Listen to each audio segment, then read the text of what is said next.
ਅਸਲਾਮੁਅਲੈਕਮ ਜੀ ਆਇਆਂ ਨੂੰ ਪੰਜਾਬੀ ਤਬਸਰੇ ਦੇ ਵਿੱਚ। ਤੇ ਅੱਜ ਅਸੀਂ ਗੱਲ ਕਰਾਂਗੇ ਬੜਾ ਅਫਸੋਸਨਾਕ ਜਿਹੜਾ ਹਾਦਸਾ ਹੋਇਆ ਮਰੀ ਦੇ ਵਿੱਚ। ਅੱਲਾਹ ਪਾਕ ਉਹਨਾਂ ਦੇ ਦਰਜਾਤ ਬੁਲੰਦ ਕਰੇ ਔਰ ਉਹਨਾਂ ਦੇ ਲਵਾਹਿਕੀਨ ਨੂੰ ਸਬਰ ਅਤਾ ਫਰਮਾਏ। ਇਹਦੇ ਤੇ ਅਸੀਂ ਗੱਲ ਕਰਦੇ ਹਾਂ ਨਸੀਮ ਭਾਈ ਨਾਲ। ਜੀ ਨਸੀਮ ਭਾਈ ਅਸਲਾਮੁਅਲੈਕਮ। ਵਾਲੇकुम अस्सलाम रहमतुल्लाहि व बरकातुहू। ਸਰ ਜੀ ਕੀ ਹੋਇਆ ਹੈ? ਕੋਈ ਸਮਝ ਆਈ ਹੈ ਇਹਦੀ? ਜੀ ਫਖਰ ਭਾਈ ਮੈਂ ਅੱਜ ਮੁਲਤਾਨ ਤੋਂ ਜਾ ਰਹੇ ਸਨ ਮਰੀ। ਜੀ ਜੀ। ਤੇ ਇੱਕ ਤਾਂ ਰਸਤਾ ਥੋੜਾ ਲੰਬਾ ਹੈ, ਠੀਕ ਹੈ। ਦੂਸਰਾ ਜਿਹੜਾ ਡਰਾਈਵਰ ਸੀ ਉਹ ਮੇ ਵੀ ਥੱਕਿਆ ਹੋਵੇ, ਜਿਸ ਤਰ੍ਹਾਂ ਦੱਸ ਰਹੇ ਨੇ ਕਿ ਉਹਦੇ ਕੋਲ ਐਕਸੀਡੈਂਟ ਹੋਇਆ ਹੈ, ਫਿਰ ਅੱਗ ਲੱਗ ਗਈ ਗੱਡੀ 'ਚ, ਉਹ ਬਜਾਏ ਕਿ ਬਚਾਉਣ ਦੇ ਨੱਸ ਗਿਆ ਤੂੰ। ਜੀ ਮੁੱਲਾ ਆਲਮ ਉਹਨੂੰ ਵੈਸੇ ਡਰ ਲੱਗਿਆ ਜਾਂ ਜੋ ਵੀ ਹੈ, ਜਾ ਕੇ ਕਿਸੇ ਬਚਾਉਣ ਦੀ ਕੋਸ਼ਿਸ਼ ਕਰਦਾ ਉਹ ਨੱਸ ਗਿਆ ਹੈ। ਬਾਅਦ 'ਚ ਫੜ ਕੇ ਉਹਨੂੰ ਲੈ ਆਏ ਨੇ। ਅਤੇ ਫਿਰ ਬੇਸਿਕਲੀ ਜਿਹੜਾ ਪੰਜਾਬ ਦਾ ਡਰਾਈਵਰ ਹੈ ਨਾ, ਜਿਹੜਾ ਮੈਦਾਨੀ ਇਲਾਕੇ ਦਾ, ਉਹ ਪਹਾੜੀ ਇਲਾਕੇ ਦੇ ਡਰਾਈਵਰ ਨਹੀਂ ਹੁੰਦਾ। ਜੇ ਉਹ ਕਦੇ ਜਾਏ ਵੀ ਤੈਨੂੰ ਬੜੇ ਧਿਆਨ ਨਾਲ ਗੱਡੀ ਚਲਾਉਣੀ ਪੈਣੀ ਹੈ, ਠੀਕ ਹੈ ਨਾ। ਅਤੇ ਬਸ ਨਸੀਬ ਉਹਨਾਂ ਦਾ ਮਾਰਾ ਸੀ, ਪੂਰੀ ਫੈਮਿਲੀ ਵਿਚਾਰੀ ਬਾਹਰੋਂ ਗਏ ਸੀ। ਜੀ ਜੀ। ਅੱਛਾ, ਬਾਹਰ ਮਤਲਬ ਕਿਸੇ ਗਏ ਸਨ, ਫਿਰ ਮੇਰੇ ਖਿਆਲ ਗਏ ਸੀ ਤੇ ਉਹਨਾਂ ਨੇ ਗਰਮੀ ਸਾਰੇ ਹੀ ਰਿਲੇਟਿਵ ਸੀ ਮੇਰੇ ਖਿਆਲ ਜੀ। ਉਹ ਅਸਲ 'ਚ ਹੁੰਦਾ ਸੀ ਜਾਂਦੇ ਉਹਦੇ ਨਾਲ ਫੈਮਿਲੀ ਵੀ ਕਹਿੰਦੀ ਚਲੋ ਸੈਰ ਕਰ ਰਹੀ ਹੈ, ਸਾਰੇ ਰਿਲੇਟਿਵ ਸੀ ਔਰ ਉਹ ਜਾ ਰਹੇ ਸੀ ਘੁੰਮਣ ਫਿਰਨ। ਤੇ ਬਸ ਵਿਚਾਰੇ ਰਸਤੇ 'ਚ ਹੀ ਸ਼ਹੀਦ ਹੋ ਗਏ ਨੇ। ਅਤੇ ਜ਼ਿਆਦਤੀ ਹੋਈ ਉਹਨਾਂ ਨਾਲ, ਅੱਲਾ ਉਹਨਾਂ ਦੇ ਦਰਜਾਤ ਬੁਲੰਦ ਕਰੇ। ਅਤੇ ਬਸ ਇਹਦਾ ਹੀ ਹੈ ਕਿ ਪ੍ਰੀਵੈਂਟਿਵ ਇਹੀ ਹੈ ਕਿ ਇਹਦੇ ਵਿੱਚ ਦੇਖੋ ਜਿਹੜਾ ਨੁਕਸਾਨ ਹੋਣਾ ਉਹ ਵਾਪਸ ਨਹੀਂ ਆ ਸਕਦਾ। ਬਿਲਕੁਲ ਜਿਹੜਾ ਹੋ ਗਿਆ ਉਹ ਮਸਲਾ ਹੈ ਨਾ ਕਿ ਤੁਸੀਂ ਜਿਹੜੇ ਬੰਦੇ ਬਾਹਰੋਂ ਜਾਂਦੇ ਨੇ ਨਾ, ਮੋਸਟਲੀ ਯੂਰਪ 'ਚੋਂ, ਅਮਰੀਕਾ ਵਿੱਚੋਂ ਜਾਂ ਆਸਟ੍ਰੇਲੀਆ, ਨਿਊਜ਼ੀਲੈਂਡ, ਉਹ ਆਲਮੋਸਟ ਸਾਰੇ ਹੀ ਡਰਾਈਵਰ ਹੁੰਦੇ ਨੇ, ਬੰਦੇ ਕੀ ਅਤੇ ਬੀਬੀਆਂ ਕੀ। ਬਿਲਕੁਲ ਸਹੀ ਗੱਲ ਹੈ।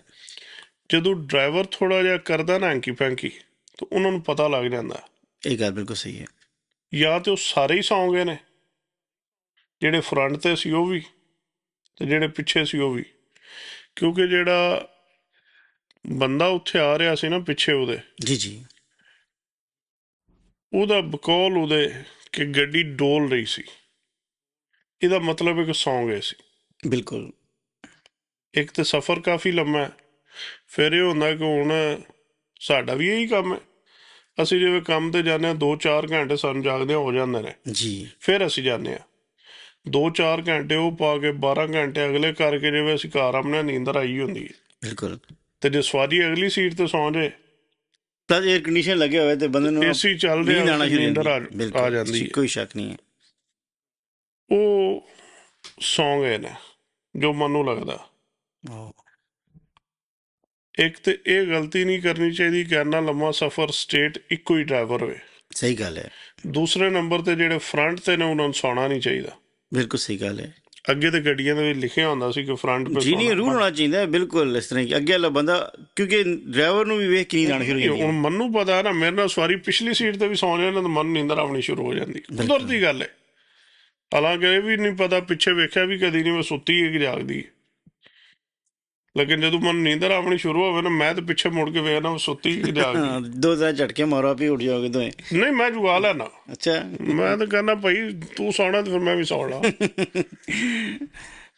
ਕਿਉਂਕਿ ਉਹ ਨੀਂਦਰ ਆ ਜਾਂਦੀ ਹੈ ਨਾ। ਮਾਰਨ ਨਾਲ ਬਿਹਤਰ ਉਹਨੂੰ ਉਠਾ ਲਓ। ਸਹੀ ਗੱਲ ਹੈ ਜੀ ਭਾਈ। ਬਾਕੀ ਵੀ ਜਿਤਨੇ ਵੀ ਬੰਦੇ ਸੀ ਜਾਂਦੇ ਹੋ, ਜਿਸ ਤਰ੍ਹਾਂ ਲੌਂਗ ਡਰਾਈਵ ਹੁੰਦੀ ਹੈ, ਇੱਕ ਤਾਂ ਇਤਨੇ ਲੰਬੇ ਸਫ਼ਰ ਨਹੀਂ ਕਰਨਾ ਚਾਹੀਦਾ। 8 ਘੰਟੇ ਜ਼ਿਆਦਾ ਗੱਡੀ ਨਹੀਂ ਚਲਾਉਣੀ ਚਾਹੀਦੀ ਡਰਾਈਵਰ ਨੂੰ। ਜੀ। ਪਲੱਸ ਉਹਨੂੰ ਜੇ ਪਤਾ ਹੋਵੇ ਕਿ ਮੈਂ ਜਾਣਾ, ਤੇ ਕਈ ਲਾਲਚ ਕਰਦੇ ਨੇ, ਸੁਬਾਹ ਕੋਈ ਹੋਰ ਟ੍ਰਿਪ ਲੈ ਆਉਂਦੇ ਨੇ। ਅਤੇ ਇਹ ਤਾਂ ਕੋਈ ਪ੍ਰਾਈਵੇਟ ਟਾਈਪ ਸੀ।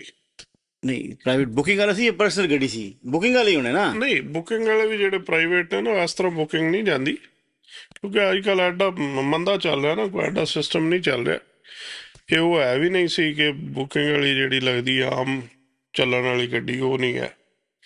ਰੂਟ 'ਤੇ ਚੱਲਣ ਵਾਲੀ ਨਹੀਂ ਹੈ। ਰੂਟ ਵਾਲੀ ਨਹੀਂ, ਬੁਕਿੰਗ ਹੁੰਦੀ ਹੈ। ਤੁਸੀਂ ਕਿਸੇ ਨੂੰ ਕਾਲ ਕਰਦੀ ਕਿ ਸਕੂਲ ਦੀ ਹੋ ਜਾਂਦਾ ਲੱਗੀ ਸੀ ਪਹਿਲੋਂ, ਤੇ ਜਾਂ ਏਅਰਪੋਰਟ ਜਾਣਾ, ਕਈਆਂ ਦੀ ਪੱਕੀ ਗੱਡੀਆਂ ਹੁੰਦੀਆਂ ਨੇ, ਥੱਲੀ ਬਖਸ਼ ਬੰਦੇ ਹੁੰਦੇ ਨੇ ਕਿ ਫੈਮਿਲੀ ਨਾਲ ਜਾਣਾ ਤੁਸੀਂ, ਅਤੇ ਏਅਰਪੋਰਟ ਤੋਂ ਵੀ ਲੈ ਕੇ ਆਉਂਦਾ ਜਾਂਦਾ ਰਹਿੰਦਾ ਹੈ। ਫਿਰ ਉਸ ਤੋਂ ਬਾਅਦ ਰੱਬ ਦਾ ਭਲਾ ਕਰੇ ਜਿੱਧਰ ਵੀ ਜਾਣਾ ਹੋਵੇ ਫੈਮਿਲੀ ਨੇ। ਅਤੇ ਬਸ ਇਹ ਟ੍ਰੈਜਡੀ ਹੈ। ਅਤੇ ਇਸ ਤਰ੍ਹਾਂ ਮਤਲਬ ਨਹੀਂ ਹੋਣਾ ਚਾਹੀਦਾ ਸੀ। ਐਕਸੀਡੈਂਟ ਹੋ ਗਿਆ ਜਾਂ ਜੋ ਵੀ ਹੈ, ਨਸਣਾ ਨਹੀਂ ਸੀ ਕੋਸ਼ਿਸ਼ ਚਾਹੀਦਾ। ਕਰਨੀ ਸੀ, ਲੇਕਿਨ ਇਨਸਾਨ ਡਰ ਜਾਂਦੇ ਨੇ। ਲੇਕਿਨ ਉਹਨੂੰ ਚਾਹੀਦਾ ਸੀ ਕਿ ਤੁਸੀਂ ਗੱਡੀ ਸਾਰਿਆਂ ਨੂੰ ਉਠਾਓ, ਜਿਤਨੇ ਨੂੰ ਬਚਾ ਸਕੋ। ਫਿਰ ਇੱਕ ਫਾਇਰ, ਅੱਗ ਬੁਝਾਉਣ ਵਾਲਾ ਆਲਾ ਵਿੱਚ ਹੋਣਾ ਚਾਹੀਦਾ ਗੱਡੀ ਦੇ ਵਿੱਚ, ਉਹ ਤੁਸੀਂ ਰੱਖੋ ਵਿੱਚ। ਪਾਕਿਸਤਾਨ ਇੰਨਾ ਕਿੱਥੇ ਹੁੰਦਾ ਜੇ, ਸਾਰੇ 2 ਨੰਬਰੀਆਂ 'ਤੇ ਚੱਲ ਰਹੇ ਨੇ। ਸਹੀ ਗੱਲ ਹੈ। ਤੇ ਪਲੱਸ ਮੇ ਵੀ ਉਹ ਸੀਐਨਜੀ ਉਹ ਜਿਹੜੇ ਉਹ ਲੱਗੇ ਹੁੰਦੇ ਸਿਲੰਡਰ ਜਾਂ ਦੂਸਰਾ ਨਹੀਂ ਮੇਰਾ ਖਿਆਲ 2 ਉਹ ਨਹੀਂ ਨੰਬਰ ਸੀ। ਸਿਲੰਡਰ ਹੁੰਦੇ ਨੇ, ਉਹ ਲਵਾ ਲੈਂਦੇ ਨੇ। ਤੇ ਨਹੀਂ ਨਹੀਂ ਉਹ ਨਹੀਂ ਲੱਗਦਾ ਸੀ, ਗੱਡੀ ਨਵੀਂ ਲੱਗ ਰਹੀ ਸੀ। ਨਹੀਂ ਫਿਰ ਅੱਗ ਲੱਗਣੀ ਨਹੀਂ ਚਾਹੀਦੀ ਸੀ ਕਿ ਸਾਰੇ ਹੀ ਵਿਚਾਰੇ ਇਨਸਾਨ ਸਾਰੇ ਝੁਲਸ ਹੀ ਤਾਂ ਜਾਣ। ਕੋਈ ਦਰਵਾਜ਼ਾ ਹੀ ਨਹੀਂ ਖੁੱਲੇ, ਜਦੋਂ ਗੱਡੀ ਲੱਗੀ ਹੈ ਨਾ ਉਹ ਫਿਰ ਦਰਵਾਜ਼ਾ ਹੀ ਨਹੀਂ ਖੁੱਲਿਆ। ਉਹ ਅਗਰ ਡਰਾਈਵਰ ਹਿੰਮਤ ਕਰਦਾ ਤਾਂ ਦਰਵਾਜ਼ਾ ਖੋਲ ਲੈਂਦਾ, ਚਲੋ ਕਮ ਅਜ਼ ਕਮ ਜਿੰਨਾ ਘੱਟ ਹੋ ਸਕਦਾ, ਲੇਕਿਨ ਉਹਨਾਂ ਦੀ ਲਿਖੀ ਸੀ। ਬਿਲਕੁਲ ਵਿਚਾਰੇ। ਦੂਸਰੇ ਨੰਬਰ ਤੇ ਹੁਣ ਮੇਰਾ ਸਵਾਲ ਹੈ ਤੁਹਾਡੇ ਕੋਲੋਂ, ਜਿਹੜਾ ਸੀਸੀਡੀ ਨੇ ਮਿਹਰਬਾਨੀ ਕੀਤੀ ਹੈ ਚਕਵਾਲ ਦੇ ਵਿੱਚ, ਉਹ ਕੀ ਹੈ? ਯਾਰ ਬਹੁਤ ਬੜਾ ਜ਼ੁਲਮ ਹੈ ਕਿ ਪਤਾ ਨਹੀਂ ਉਹ ਕੀ ਉਹਨਾਂ ਨੂੰ 9 ਸਾਲ ਦੀ ਵਿਚਾਰੀ ਕਿਧਰ ਬਾਹਰ ਮੁਲਕ ਦੀ ਬੱਚੀ ਗਈ ਸੀ, ਆਈ ਥਿੰਕ ਆਸਟ੍ਰੇਲੀਆ ਸੀ ਜਾਂ ਨਿਊਜ਼ੀਲੈਂਡ ਵਾਲੀ ਸਾਈਡ ਸੀ, ਆਸਟ੍ਰੇਲੀਆ ਦਾ ਸੁਣ ਰਿਹਾ। ਆਸਟ੍ਰੇਲੀਅਨ ਸੀ, ਮਾਸੂਮ ਆਪਣੇ ਉੱਥੇ ਗਲਤੀ ਨਾਲ ਉਸ ਮੁਲਕ ਚਲੀ ਗਈ ਹੈ ਕਿ ਜਾ ਕੇ ਮੈਂ ਵੇਖ ਕੇ ਆਵਾਂ ਕੈਸਾ ਦੋਜ਼ਖਿਸਤਾਨ ਹੈ, ਦੋਜ਼ਖ ਵੇਖਣ ਗਈ ਹੈ ਤੇ ਜੰਨਤ ਚਲੀ ਗਈ ਹੈ।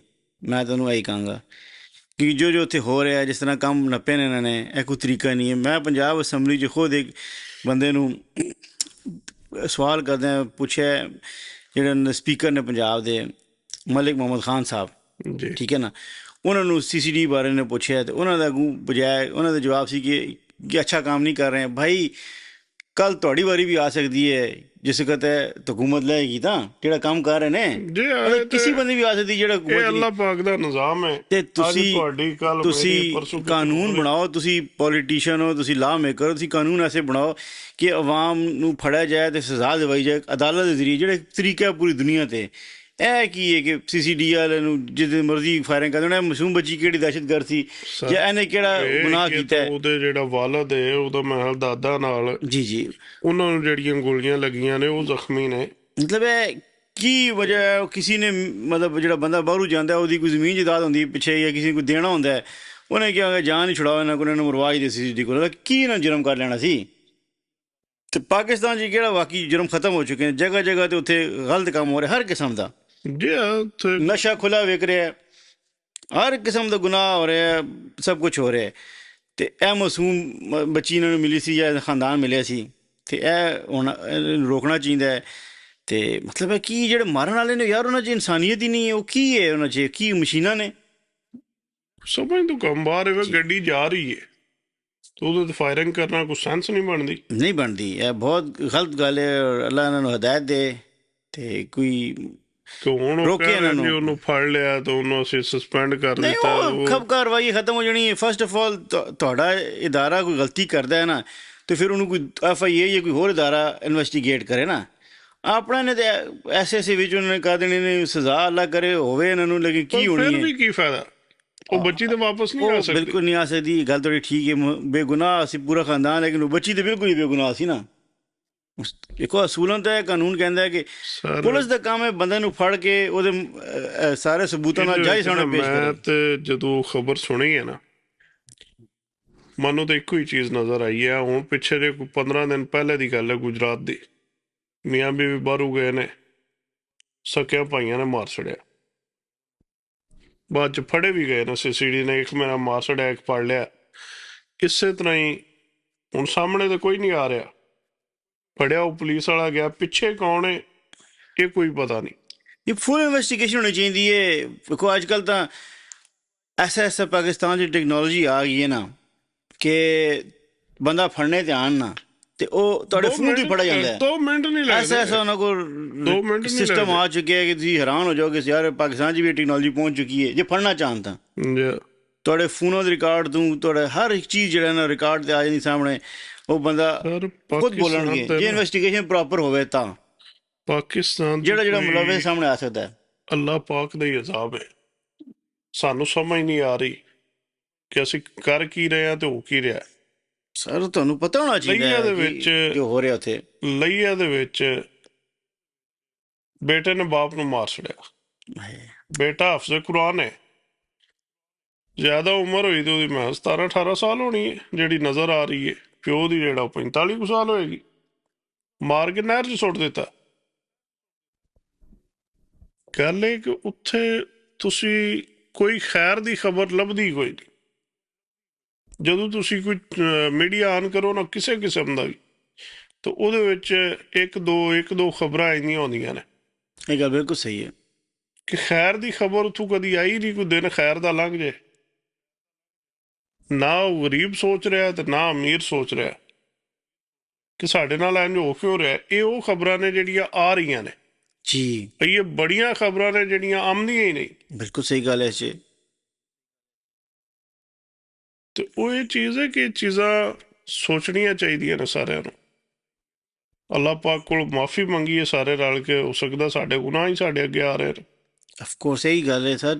असल जो इस्लाम तो इतनी दूर जा चुकी है ना सारी मुसलमान उम्मत, बल्कि इसमें पाकिस्तानी सारे ही, कि तुसी यकीन नहीं करोगे जाके उत्थे हुण जाओगे तुसी इंशाल्लाह जल्दी पाकिस्तान दे वेखना, जाके उत्थे लोकां नाल किसी नाल गल करके वेखना, तुसी कन्नां नूं हत्थ लाओगे कि यार तुसी कित्थे पहुंच चुके हो। ਸਰ मतलब ਉੱਥੇ तुसी आप कई दफा दस्से किसी ने कहो नमाज पढ़न चली दी मेरे कपड़े पाक नहीं ने, ਜੇ ते फिर उत्थे हुण बंदा की कवे किसी नूं बई नमाज 5 वक्त दी फर्ज है, ਜੇ ਨਹੀਂ ठीक है ना, ते मर्द वास्ते बेहतर है कि मस्जिद जाए, नहीं ते घर ही पढ़ ले। लेकिन ਜੇ जो कहते हैं ਅਸੀਂ ਨਾਪਾਕ ਹੀ ਹਰਕਤ ਰਹਿੰਦੇ ਹਾਂ, ਤੇ ਫਿਰ ਅੱਲਾ ਮਾਫ ਕਰੇ, ਫਿਰ ਤੁਸੀਂ ਆਪ ਸਮਝਦਾਰ ਹੋ। ਅੱਲਾਹ ਪਾਕ ਹਦਾਇਤ ਦੇ, ਜੀ ਅੱਲਾਹ ਪਾਕ ਸਾਨੂੰ ਮਾਫ ਕਰੇ। ਬਸ ਅੱਲਾ ਕਿਸੇ ਵੱਡੇ ਅਜ਼ਾਬ ਤੋਂ ਬਚਾਏ ਯਾਰ। ਲੇਕਿਨ ਤੇ ਜਿਹੜੇ ਵੀ ਯਾਰ ਅਜ਼ਾਬ ਹੀ ਨੇ ਸਾਰੇ। ਲੇਕਿਨ ਪਿਛਲੇ ਵਲੌਗ ਵਿੱਚ ਵੀ ਅਗੇਨ ਇਹ ਦੱਸਿਆ ਗੱਲ ਆਂਦੀ ਸਰ, ਲਾ ਕਾਨੂੰਨਦਾਨ ਜਿਹੜੇ ਨੇ, ਜਿਹੜੇ ਤੁਹਾਡੇ ਜਿਹੜੇ ਪਹੁੰਚੇ ਨੇ ਅਸੈਂਬਲੀਆਂ ਦੇ ਵਿੱਚ, ਉਹਨਾਂ ਨੂੰ ਐਸੇ ਕਾਨੂੰਨ ਬਣਾਉਣੇ ਚਾਹੀਦੇ ਕਿ ਕਿਹੜੇ ਕਾਨੂੰਨਦਾਨ ਪਹੁੰਚੇ ਨੇ ਸਰ? ਜਿਸ ਤਰ੍ਹਾਂ ਵੀ ਪਹੁੰਚੇ ਨੇ। ਉਹ ਸਰ ਉੱਥੇ ਅਸੈਂਬਲੀ ਦੇ ਵਿੱਚ ਪਿੱਛੇ ਬੰਦੇ ਬੈਠੇ ਨੇ, ਉਹਨਾਂ ਨੂੰ 5-5 ਸਾਲ ਕਦੀ ਗੱਲ ਹੀ ਨਹੀਂ ਕੀਤੀ। ਜੀ ਇਹ ਗੱਲ ਪਰ ਕਈ, ਮੈਂ ਕਹਿੰਦਾ ਕਈ ਪੁਰਾਣਿਆਂ ਨੇ ਵੀ ਨਹੀਂ ਗੱਲ ਕੀਤੀ, ਪਤਾ ਨਹੀਂ ਨਹੀਂ ਨਹੀਂ, ਮੈਂ ਇੱਕ ਟਨਿਓਰ ਦੀ ਗੱਲ ਕਰ ਰਿਹਾ। ਜੀ ਜੀ ਉਹਦੇ ਵਿੱਚ ਪੁਰਾਣੇ ਵੀ ਨੇ ਨਵੇਂ ਵੀ ਨੇ। ਉਹ ਪਿਛਲੀਆਂ ਸੀਟਾਂ ਤੇ ਬੈਠੇ ਨੇ, ਆਪਣਾ TADA ਲਈ ਜਾ ਰਹੇ ਨੇ, ਤਨਖਾਹਾਂ ਲੈ ਰਹੇ ਨੇ, ਆਪਣਾ ਆਪ ਇੰਜੋਏ ਕਰ ਰਹੇ ਨੇ, ਉਹਨਾਂ ਨੂੰ ਕੱਖ ਪਤਾ ਨਹੀਂ। ਸਹੀ ਗੱਲ ਹੈ। ਉਹ ਹੈ ਹੁਣ ਬਿੱਲ ਆਇਆ, ਉਹਨਾਂ ਨੇ ਸਾਈਨ ਕਰ ਦੇਣੇ ਨੇ, ਉਹਨਾਂ ਨੂੰ ਕੋਈ ਪਤਾ ਨਹੀਂ ਕੀ ਹੋ ਰਿਹਾ। ਸਹੀ ਗੱਲ ਹੈ। ਹਾਲਾਂਕਿ ਸਾਈਨ ਕਰ Majority- ਜ਼ਿੰਮੇਦਾਰ ਬਣੇ ਸਾਰੇ ਲਫ਼ਜ਼ ਪੜੋ। ਸਰ ਮੈਜੋਰਿਟੀ ਬੰਦੇ ਉੱਥੇ ਜਿਹੜੇ ਨੇ ਪੜ੍ਹਦੇ ਤੇ ਮੈਂ 99% ਹੀ ਕੋਈ ਨਹੀਂ। ਸਹੀ ਗੱਲ ਹੈ। ਠੀਕ ਹੈ। ਦੂਜੇ ਨੰਬਰ ਤੇ ਅੱਧੇ ਤੋਂ ਜ਼ਿਆਦਾ ਐ ਨੇ ਜਿਨ੍ਹਾਂ ਨੂੰ ਇੰਗਲਿਸ਼ ਆਉਂਦੀ ਕੋਈ ਨਹੀਂ। ਸਹੀ ਗੱਲ ਹੈ। ਜਾਂ ਜ਼ਿਆਦਾ ਹੋਣੇ ਨੇ। ਤੁਸੀਂ ਅੱਧੇ ਕਰ ਲਓ ਨਾ ਜਿਨ੍ਹਾਂ ਨੂੰ ਆਉਂਦੀ ਹੀ ਨਹੀਂ। ਅੱਧੇ ਉਹ ਨੇ ਜਿਹੜੇ ਮੇਰੇ ਹਰ ਜੋੜ ਕਰਦੇ ਨੇ। ਕੋਈ 2-4 ਬੰਦੇ 10 ਬੰਦੇ ਪੂਰੀ ਅਸੈਂਬਲੀ ਚੋਂ ਹਕੂਮਤ ਚੋਂ ਪੜ੍ਹੇ ਨੇ ਤੇ ਕੀ ਪੜ੍ਹਿਆ। ਅਫਸੋਸ ਹੀ ਕਰ ਸਕਨੇ ਆ। ਅੱਲਾਹ ਪਾਕ ਹਾਲਾਤ ਬਿਹਤਰ ਕਰੇ ਪਾਕਿਸਤਾਨ ਦੇ। ਜੀ ਔਰ ਆਵਾਮ ਨੂੰ ਵੀ ਹਦਾਇਤ ਦੇ ਤੇ ਆਵਾਮ ਨੂੰ ਦਾ ਹਦਾਇਤ ਹੈ ਜੀ, ਕਾਨੂੰਨਦਾਨ ਨੇ ਬਾਕੀ ਉਹਨਾਂ ਸਾਰਿਆਂ ਨੂੰ ਨੂੰ ਆ ਜਾਂਦੀ। ਆਵਾਮ ਨੂੰ ਆ ਜਾਏ ਬਾਕੀ ਸਾਰਿਆਂ ਨੂੰ ਆ ਜਾਂਦੀ। ਸਹੀ ਗੱਲ ਹੈ।